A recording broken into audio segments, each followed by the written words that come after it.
We sort of said from the beginning of Sunset Overdrive, what would happen if societal norms were stripped away? Would we become creative like Burning Man, or would we become something oppressive like Lord of the Flies? When Marcus and I were first working on our pitch for Sunset Overdrive, one of the things we focused on a lot was these different fashion trends and just people dressing in odd ways. We had a huge collection of all these different ideas of like mods and rockers and just all kinds of crazy different fashion eras, and we handed those to Jacinda, and thank goodness she pared them down to something reasonable and doable. We started taking all the fashion reference they gave us and separating them out into 3 different buckets. Mainstream fashion is basically anything that a normal person would wear. Street fashion is something that comes out of street culture, such as emo and goth. Costumes are something that someone from a particular culture group might wear, or it's something you might even wear for Halloween. All the Sunset vanity takes from one or more of these buckets, which makes them both relatable and understandable. Diversity was very important to me because it is all about player choice and being who you want to be. And I think it definitely makes our game stand apart from other games. I think one of the interesting things about Sunset Overdrive is that most of our concept artists are actually not from the United States. I think this will appeal to a lot of different people. My team takes concepts from Vasily, our concept artist over in Russia. We wanted to embrace a bunch of different archetypes that you would see in pop culture and mash them together to create our own look. In Sunset Overdrive, we allow you to choose from many different archetypes in the game. That includes different races, different body types, big and small, and different genders.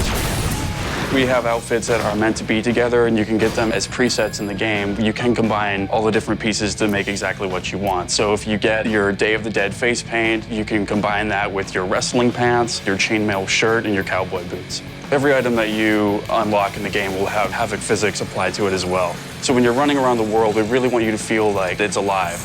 Clothes sort of provide people's most obvious identity and can even act as masks. So it's really important to me and Marcus that vanity stay as just a purely vanity element, that we didn't attach RPG stats or any other bonuses to it. And it was something that was a really big fight around the studio. Marcus and I just had to stand firm and say, you know, it's really important to this game that players be able to wear whatever they want to wear to express themselves.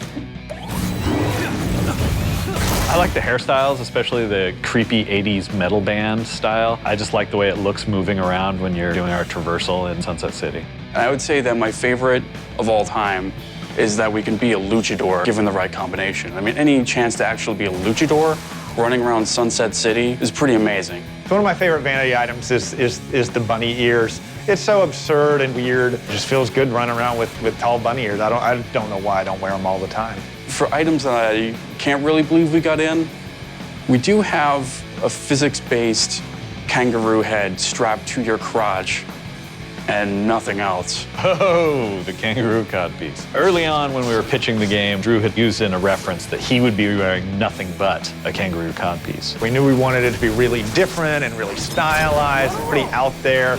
And it just seemed so absurd, but we started pitching it that way, and every pitch we did, we would talk about the kangaroo codpiece, and I think it was one of the first things you can look at or talk about and be like, now that is Sunset Overdrive. So after you've dressed up your character and you've got them looking the way you want, we still got a ton of customization with the weapons, the traps, the amps, a lot of different things on the gameplay side. So thanks for coming to Comic-Con and checking Sunset Overdrive out. Hope you pick it up on October 28th and let your freak flag fly high.